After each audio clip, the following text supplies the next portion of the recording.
Contamos a continuación con la presencia y la intervención de Joaquín Araujo, naturalista, escritor, periodista y director editorial, entre otras muchísimas profesiones. Es realmente difícil resumir la dilatadísima actividad de Joaquín, de la que tan solo daremos algunas cifras, una breve semblanza de su persona.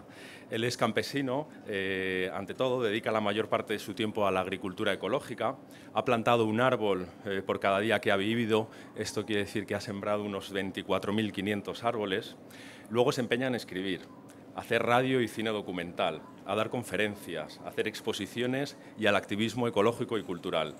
Tiene 34 carnets de otras tantas ONGs, colecciona sus propias dimisiones.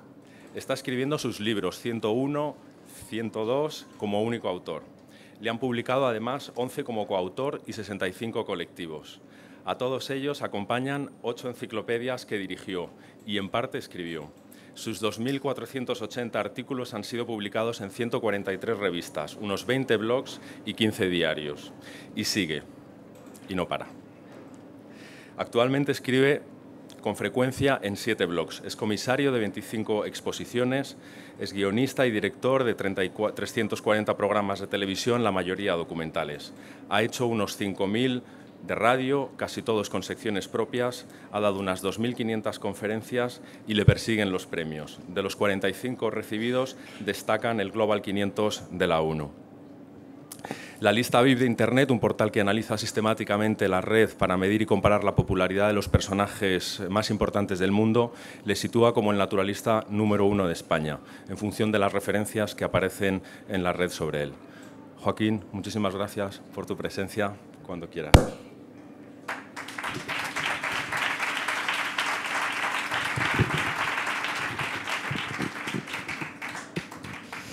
Muchas gracias. Primero, proclamar mi inocencia. Soy completamente ajeno a lo que acabáis de escuchar. Simplemente soy un chico fácil. Digo que sí cuando me proponen hacer cosas. Entre otras, venir aquí todos los años a compartir lo que creo que merecidamente tiene ya una categoría bastante más que extremeña o incluso peninsular. Desde luego, cuando algunos de los compañeros que invariablemente nos encontramos en este Villarreal de San Carlos todos los años y que estuvimos aquí hace 40 y hace 45, pues lo primero que salta a nuestro comentario es precisamente quién nos lo iba a decir. En ese sentido, yo tengo que además de proclamar mi inocencia, expresar de forma especialmente cálida y efusiva mi gratitud porque estéis aquí, sentados, porque el hecho de que lo que nos confirió probablemente la más alta dignidad, por supuesto, lo que acabáis de leer conlleva un montón de reconocimientos públicos e internacionales, incluso algunos de tratamiento muy relumbrón en nuestra sociedad, y yo sigo manteniendo que lo primero que dijeron de mí los extremeños cuando yo decidí dar muchas patadas por estas sierras fue aquello de pajarero o el de los pájaros.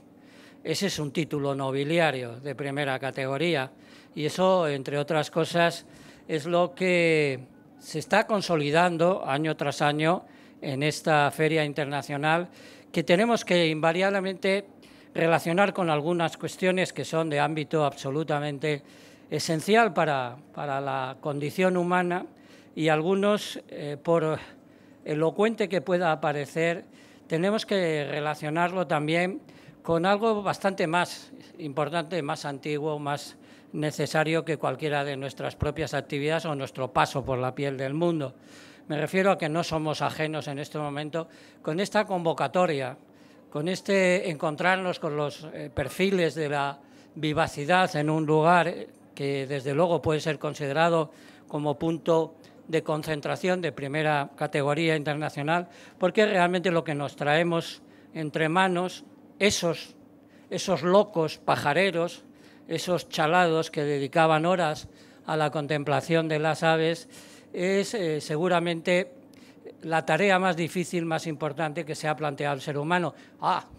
Estarán ustedes pensando que ya está uno arrimando el ascua a su sardina, que ya estamos convirtiendo algo en una lectura extraordinariamente laudatoria de una determinada actividad, pero yo lo siento mucho, lo llevo dentro, me acompaña como si fuera literalmente mi propia piel y no pienso renunciar a considerar que intentar la continuidad de la vida en un momento que se desmorona por todas partes no solo es una tarea noble, es la más difícil y la más necesaria que ha emprendido el ser humano en todo lo que lleva sobre la faz del mundo.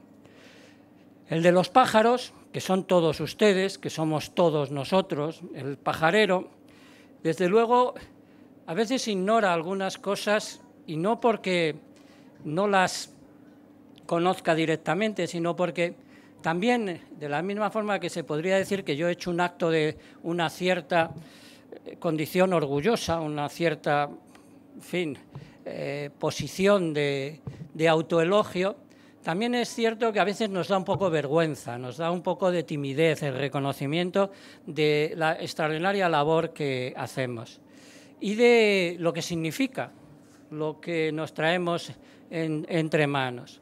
Fíjense, creo que solo cuento con media hora, ¿verdad? No, puedo contar con 3 o 4 horas, ¿no? Entonces, vale, perfecto. No, piensen, en primer lugar, que no hay aspecto de lo que realmente consideramos que constituye la parte más esencial de la propia condición humana y que sí que nos acompaña, sí, entre otras cosas, tenemos que tener en cuenta que el acto humano más inocente que puede hacer cualquiera de los que forman parte de nuestra especie es precisamente la contemplación de la naturaleza. A esto yo le he dado muchas vueltas, incluso cuando me hicieron académico de esta comunidad autónoma, yo centré mi argumentación en el discurso en hablar de las lecciones éticas que nos da el paisaje. Fíjense ustedes, qué disparate. Aquí un naturalista se le ocurre hablar de filosofía moral relacionándolo con la contemplación de las aves. Pero es que, por mucho que les duela a los que tienen una arquitectura mental vinculada a lo trascendente y consideran que eso es muy importante, por mucho que les duela a los catedráticos de filosofía de las universidades, realmente se puede demostrar que cuando uno se pone delante de un panorama vivaz y sencillamente quiere que le acaricien sus retinas, las leves andanzas de las aves, el dulce flotar de los grandes necrófagos, o simplemente que ese tiritar de alas que conlleva el paso de cualquier pajarillo, pero no digamos cuando sencillamente lo que nos está acunando al más delicado órgano del ser humano, que es el tímpano, es unos trinos, una música fundacional. Realmente, para empezar, no estamos alterando absolutamente nada del curso del tiempo y ninguna de las condiciones de la vida. El naturalismo, esto que nos traemos entre manos y que queremos potenciar y que queremos que a través de esta feria y de los trabajos de tantos científicos, de tantos divulgadores, de tantas personas comprometidas con la defensa de la naturaleza, entra dentro de algunos de los propósitos esencialmente dignos de todo lo que nos ha traído un poquito a la inquietud a los seres humanos a lo largo de los tiempos. El incremento de la inocencia, el no querer cambiar nada de lugar, el que por estar nosotros en una determinada posición y lugar, nadie pierda. Esto es absolutamente fundamental. Piensen que hasta las cosas que normalmente consideramos como de baja agresividad, no dejan de tenerla. Por las actividades del señor de los pájaros, fuera el que fuera ese señor, no mermó ni la levedad de los aires, ni su transparencia, ni muchísimo menos la libertad de los seres contemplados y, por supuesto, como en el 90% de los casos, detrás de cada una de las pasiones por ver a la naturaleza desplegando sus destrezas, sus habilidades, sus capacidades y sobre todo su belleza, no mermó el número de los componentes de la vida. Es muy probable que en alguna de estas charlas estos días o en cualquiera de las lecturas que ustedes hayan hecho a lo largo de las últimas semanas les haya golpeado. A mí, desde luego, es quizás uno de los peores datos que ha recibido en mi memoria en los ya 45 largos años que llevo dedicado a la ornitología, al naturalismo y a su difusión. Cuando nosotros empezamos, el mundo tenía el doble de vida que hoy. El doble de vida espontánea. Después de todos estos largos años de concienciación, en que incluso las encuestas sociológicas están abarrotadas de aparentes triunfos. Oh, la conciencia ambiental de los españoles ha subido no sé cuánto. Oh, hay que ver. Hace 45 años no se publicaba más de un par de libros al año. Ahora se publican 100 libros al año sobre naturaleza. Cuando empezábamos solo existía Félix Rodríguez de la Fuente como una referencia. Al final hay más de 50 personas en este país que han hecho todo tipo de cine, de documentales. Con la radio se podría decir otra cosa. Cuando empezamos había 5 parques nacionales y una veintena de parques naturales. Ahora hay cerca de 1000 espacios protegidos en nuestro país. Y a pesar de todo eso, en el mundo y, por supuesto, en esta península que nos toca como solar patrio, pues hay la mitad de vida grande, de vida vertebrada. Por tanto, si esos indicadores, como todo biólogo sabe, son más que suficientes, que no estará pasando con la vida minúscula que apenas somos capaces de captar. Por tanto, está bastante claro que estamos en el lado doblemente pacificado y pacífico de las relaciones del hombre con su entorno, incluso de las relaciones del hombre con el hombre. No me duelen prendas en decir que también el de los pájaros, el pajarero, el naturalista, es un pacifista nato. Es alguien que está en el lado no violento de la existencia. Esto podría llevarnos por un largo camino, pero también, y por supuesto, por aquello de lo que también expresa íntimamente, a poco que queramos ser un poquito más receptivos sobre el propio lenguaje de la naturaleza que nos alcanza de forma abarrotada, incesantemente, en cuanto nos detenemos a contemplar ese paso de la vida por nuestros 5 sentidos. Y es que es también el principio de la degustación del elixir, probablemente más satisfactorio para el sosiego humano, que no es solamente la paz, la quietud, esa inocencia a la que yo me he referido, sino es también la belleza. Mi último trabajo tiene la siguiente dedicatoria. Esto se lo dedico a los naturalistas porque, aunque a veces se olvidan, somos los que más poéticamente habitamos el mundo. Y eso es, habitar el mundo poéticamente, es ya una disciplina, es un desempeño artístico. Y en ese aspecto es en el que pues yo me atreví a escribir una declaración por las aves el año pasado, que tiene un probablemente proceso de lectura de lo que es ser el de los pájaros, que normalmente no es el convencional, pero que yo creo que va siendo hora de que nos sintamos, aunque no nos acordemos todas las veces que nos ponemos al otro lado del catalejo o al otro lado de los prismáticos, especialmente orgullosos de ser los que más poéticamente habitamos el mundo. Voy a leer unos, no entero, unos, porque además me parece horroroso leer, soy incapaz incluso de leer suficientemente bien ni lo que yo mismo he escrito. Toda mi vida he sido partidario de pronunciar la palabra lo más espontánea, fresca y libre posible, aunque soy escritor, empedernido escritor.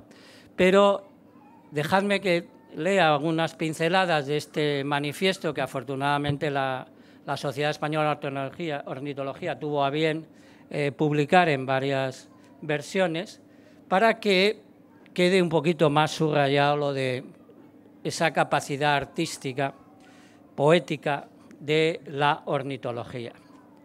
Y dice algunas de estas entradas de la Declaración por las Aves: conscientes de que ellas, las aves, nos regalan su limpio estar por encima de todos, sin atisbo alguno de arrogancia.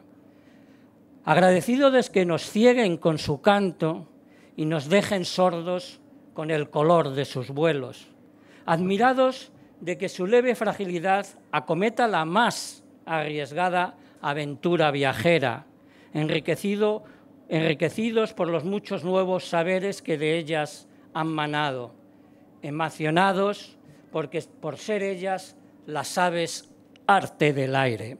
Arte del aire es el nombre que yo le he puesto es una tradición en mi forma de actuar. De vez en cuando repito el nombre de una determinada aportación sobre distintos formatos. Arte del aire es una exposición, Arte del aire es un libro, Arte del aire es una de mis películas, uno de mis documentales, ¿no?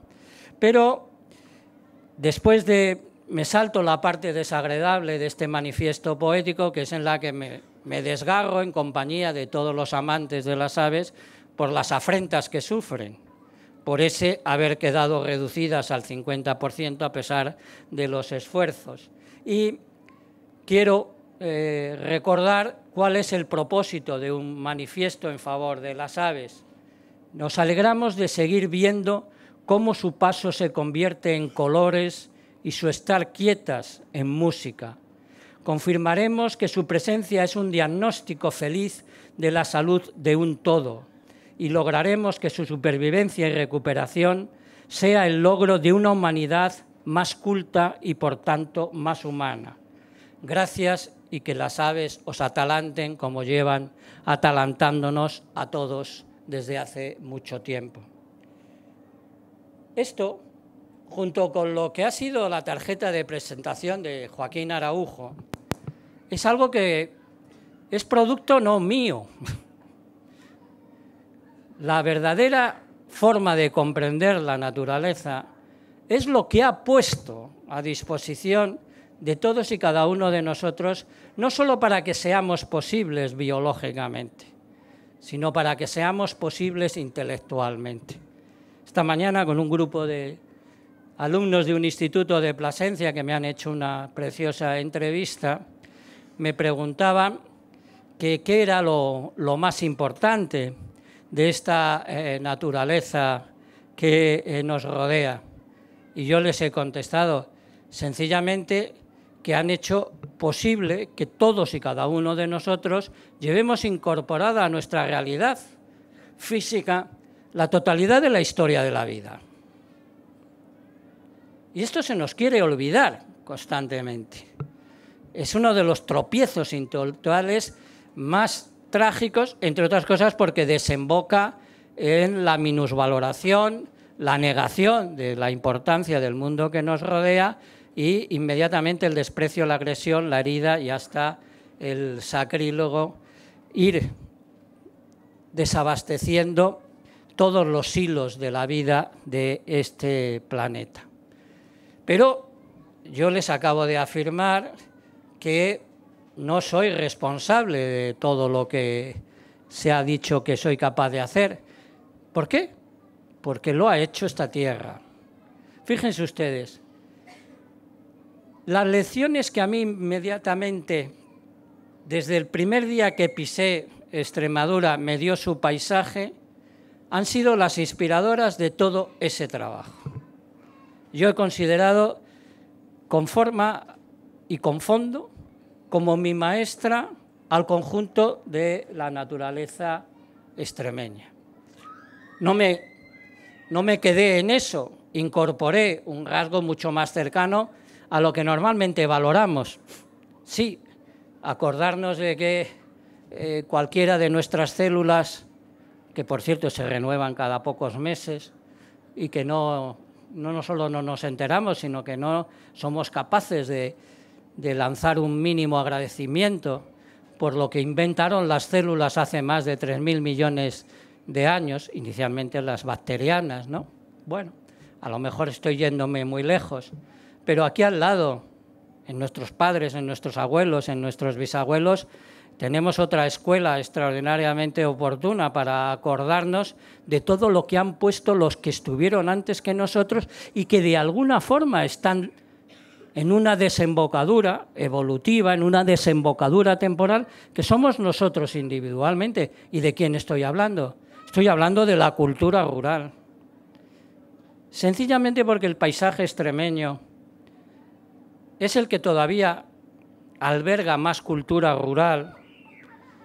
Hay la posibilidad de interpretar correctamente qué es lo que en realidad somos cuando nos acordamos de todo lo que nos está envolviendo, abrazando, potenciando por todas partes y que cada día queremos desvalijar de más contenido vía olvido, vía incluso desprecio muy hiriente, por cierto. Pero yo les diré que tampoco sería nada sin lo que les ha traído a esta feria. Yo no sería nada sin las aves. Yo no habría escrito esos libros, habría hecho esas películas, habría sido capaz de dirigirme durante más de 40 años a través de los micrófonos de las radios y de tantas ocasiones en directo y en vivo, si no hubiera sido atraído por el lenguaje más vivaz de los que la naturaleza pone delante de nuestros ojos. Y en ese aspecto, el que tengamos la oportunidad de encontrarnos con la más vivaz de las colectividades aviares, con la biodiversidad más contundentemente completa todavía de la vieja Europa, como es absolutamente claro por tantas y tantas investigaciones ya más de carácter técnico, como es lo que sucede en Extremadura, tendríamos que pensar que aquí, además del consabido disfrute placentero de aficionados o de menos aficionados, más técnicos, más especialistas, más científicos, lo que ustedes quieran, aparte de todo ese disfrute del que solo quiere estar un rato con unos prismáticos mirando, tenemos la posibilidad de encontrarnos con esa triple escuela que cada día me parece más fundamental para enfrentarnos a la verdadera irreversible tragedia que es esa merma extraordinaria de los elementos constitutivos de lo viviente. Me preguntaban también esos alumnos esta mañana del instituto cómo tenía que producirse una suerte de traslado de esa extraordinaria riqueza, de esa originalidad, de esa todavía palpitante vivacidad de los paisajes extremeños en el bienestar de los mismos. Hombre, lo primero que le sale a uno de dentro es bastante obvio. Ese bienestar se transmite por vía directa, si uno no quiere negarse, por encallecimiento de su propia sensibilidad, por negación de sus propios sentidos, por vía adormecimiento más o menos informático o por vía de encañanizamiento, si es que me ha salido bien la palabra, por vía económica. Hay que sentirse extraordinariamente bendecidos por la convivencia con la mayor vivacidad de un continente, con los paisajes más enteros y más sanos. Pero como da la casualidad de que los procesos en muchos casos de degradación son irreversibles, tenemos algo que sí es reversible. Aquí se puede acometer muchas cosas porque lo acometido anteriormente no niega posibilidades de futuro, pero no se trata de acometer cualquier cosa al tuntún masivamente como se ha hecho en otros lugares, sino precisamente si hay un lugar donde se puede aprender a convivir con la vivacidad, es donde queda mucha vivacidad. En los grandes núcleos urbanos resulta de el todo imposible. Por tanto, la primera valoración es decir, nosotros somos inmensamente afortunados por tener todavía ingentes cantidades de belleza en libertad y de esa triple escuela ética que son los elementos que yo he mencionado. Sí, puede sonarnos a infinidades de utopía, de ingenuidad por mi parte, pero estoy convencido de que este paisaje que a mí me ha permitido todo lo que se ha mencionado al principio, no tiene por qué negarles posibilidades de implicación, de mejora de vida, de, sobre todo, incremento del conocimiento y de las posibilidades de disfrute de lo que realmente importa. Seguramente no ganaría unas elecciones con este argumentario, pero estoy convencido de que hay algo mucho más a largo plazo que importa definitivamente ganar. Y es que entre el Producto Interior Bruto, que invariablemente significa la deglución de lo palpitante, lo bello, lo sonoro, lo tranquilizante, lo inocente, para convertirlo en una mercancía que va a desaparecer a toda velocidad de nuestros horizontes, o la elección por la múltiple diversidad de la vida, que es la garantía principal, que es el gran invento de la historia de la evolución de este planeta para que sea posible la continuidad de la vida misma, está fuera de duda que conviene apostar decididamente por lo que yo he llamado en unas cuantas ocasiones Producto Exterior Bello. Frente al Producto Interior Bruto hay que crear de una vez por todas un baremo que sea capaz de medir otras realidades para que nos compense de alguna forma nuestro modo de estar en este mundo. Pues bien, el Producto Exterior Bello de este entorno nuestro natural es el más importante, el de mayor calidad de todo este lado del viejo mundo. Por tanto, podremos estar infinitamente más en paz, más satisfechos con lo que tenemos en nuestras manos. Y algún día, estoy convencido, de que entenderemos que esos ingenuos hombres y mujeres de los pájaros fueron un primer paso para detener el devorar el mundo que actualmente protagoniza nuestra prácticamente humanidad. Estamos fuera del convencimiento de que todavía necesitamos aprender a vivir con lo que vive, aprender a disfrutar con lo que engalana nuestros cielos.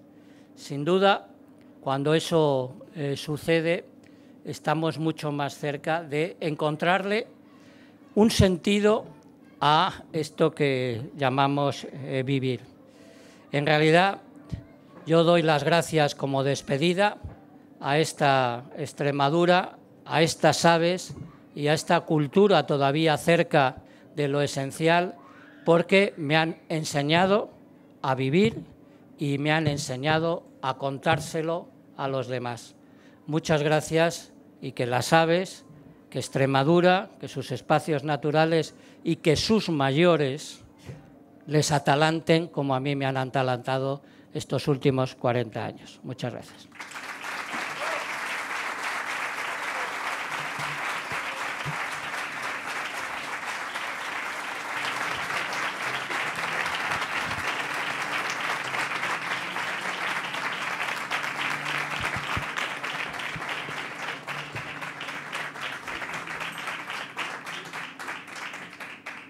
Bien, disponemos de unos pocos minutos antes de que empiece el espectáculo musical fuera para que, aprovechando la gran oportunidad de contar con Joaquín, le formuléis alguna pregunta que deseéis.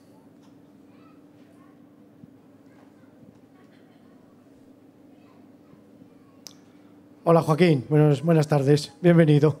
Gracias. Que ya nos conocemos. Bueno, que nos has hablado de esa reducción de vida que está ocurriendo aquí en nuestro país, en la península ibérica y en todo el mundo, eso está claro. Vamos, incluso en otras zonas a mayor velocidad. Y esto es consecuencia, yo creo, del mayor poblamiento humano. Es decir, cada vez se van a necesitar más alimentos, más producción agrícola, y eso requiere más utilización de fertilizantes, de herbicidas, de combatir a la naturaleza, y la población humana cada vez va más. O sea, que esto no tiene solución. ¿Cómo lo ves tú? A ver. Bueno, yo me niego a tirar la toalla. Tengo otro perfil, bueno, también ha quedado anunciado. Yo decidí ser campesino, y además lo decidí con muy pocos años, y yo soy de familia convencional, clase media de la ciudad de Madrid, y decidí instalarme en las Villuercas y trabajar con mis manos y cultivar la tierra y tener un rebaño de cabras. Bueno, esto te lo digo porque no solamente planteo cuestiones teóricas, yo he llevado a la práctica. Es más, creo que nada se arregla en este mundo si el que está proponiendo determinado tipo de soluciones a la sociedad, de la condición que quieras. Yo me parto de risa cuando los políticos convencionales están diciendo hay que hacer. Yo os puedo asegurar, y lo digo con toda la máxima satisfacción, yo no he dicho nunca a nadie que haga algo que yo no haya hecho antes. Y llevo 45 años proponiendo que se hagan cosas. Pero lo que yo propongo es una cosa que yo he llevado a la práctica, es decir, sé que es posible. Y hay una conseja muy brillante por parte de la cultura rural, muy poco practicada, por cierto, pero seguramente todos habrán oído a algún abuelito o alguna abuelita, aquello de lo que hace un hombre puede hacer lo otro. Esto en Extremadura yo lo he oído bastante.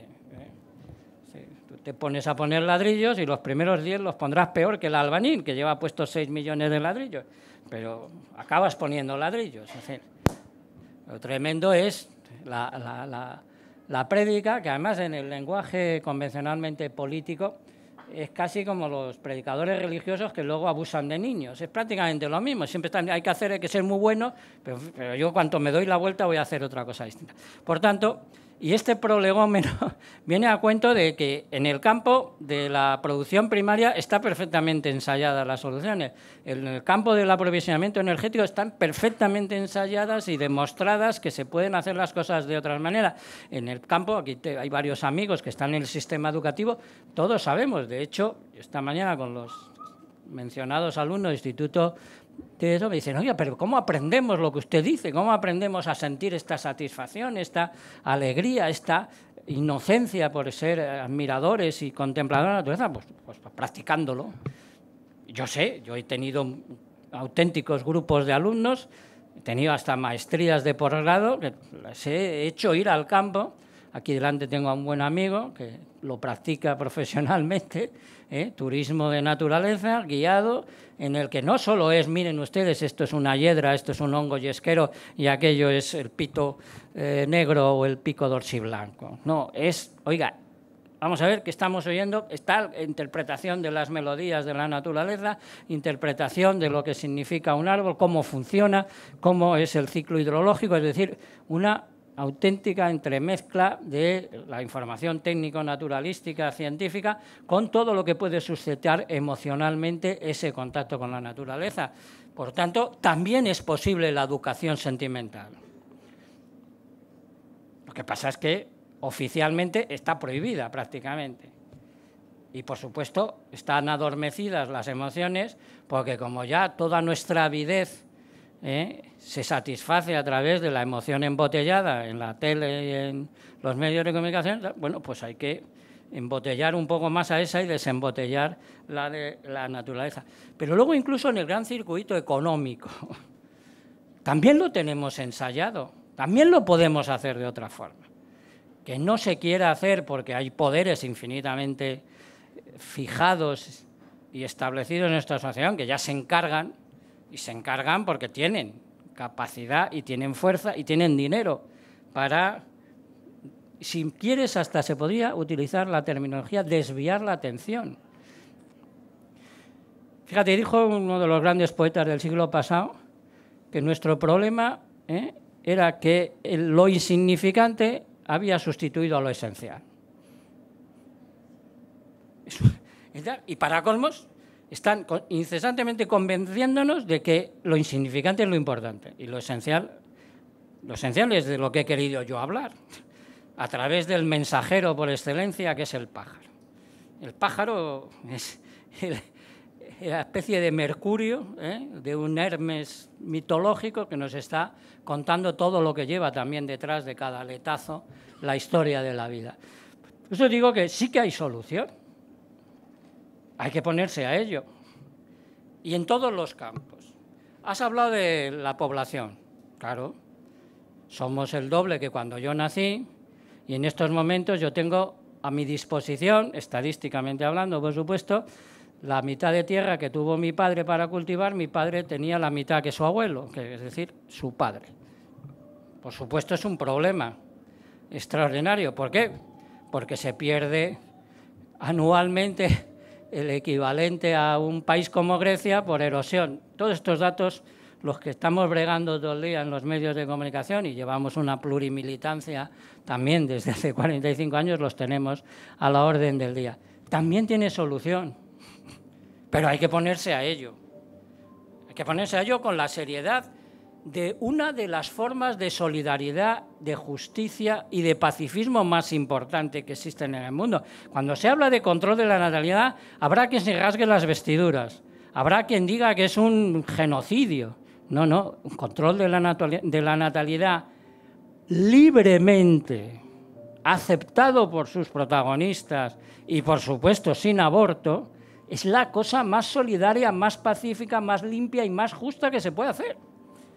Es un caso de solidaridad con lo que no existe, que es la ética más propositiva que ha existido en la historia de la humanidad, porque nos estamos responsabilizando del bienestar de nuestros bisnietos, que no vamos a conocer, pero nos estamos responsabilizando con eso. Por tanto, se puede. Con el consumo, todo lo que quieras. Yo me estoy alargando mucho en esto, pasa que has preguntado casi lo que puede dar lugar a 18 conferencias encadenadas. Es decir, se puede vivir ahora mismo, en este momento y a pesar de la crisis, en los campos esenciales del uso de materias primas y energía, ojo, y hay muy clarividentes investigaciones, se puede vivir exactamente igual de sanos, igual de limpios, igual de divertidos, con el gasto de la mitad de lo que estamos gastando.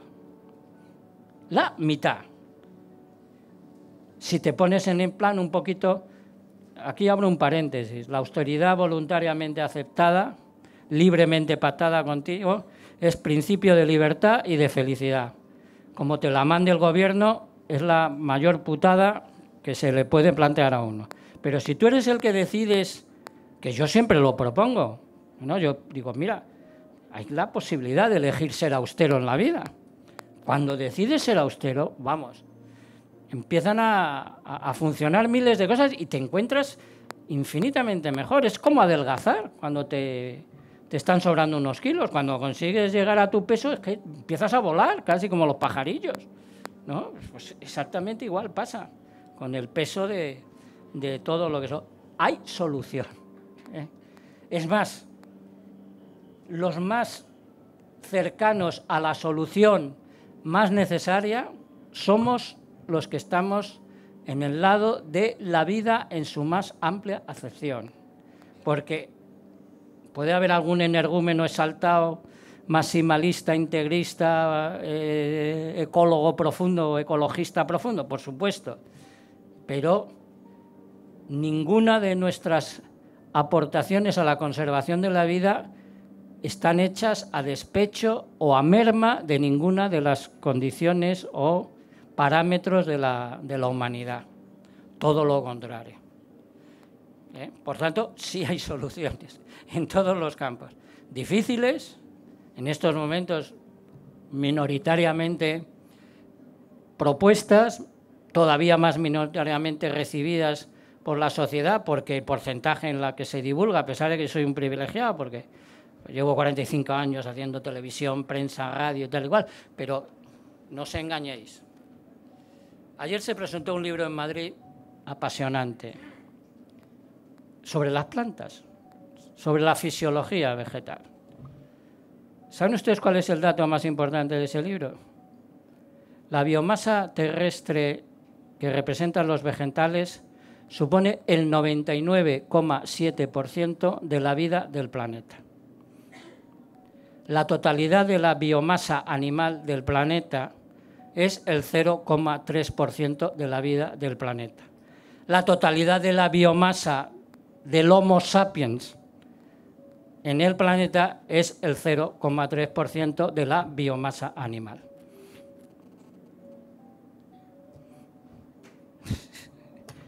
¿Cómo no vamos a tener solución si simplemente es escanciar un poco de respeto a lo que nos mantiene? Si es que lo del árbol sagrado era la cosa más inteligente que se ha hecho nunca, ¿eh? Si es que teníamos que reverenciar cada encina, porque nos está dando soporte, nos está dando belleza, nos está dando suelo, nos está dando transparencia, nos está dando vivacidad, nos está dando... Pues eso, algún día nos convenceremos de que no podemos maltratar a lo que nos mantiene vivos, si dependemos de esas plantas. Pues todavía, este es otro dato importante de ese libro que se presentó ayer en Madrid, todavía más de la mitad de los seres humanos consideran que las plantas no son seres vivos.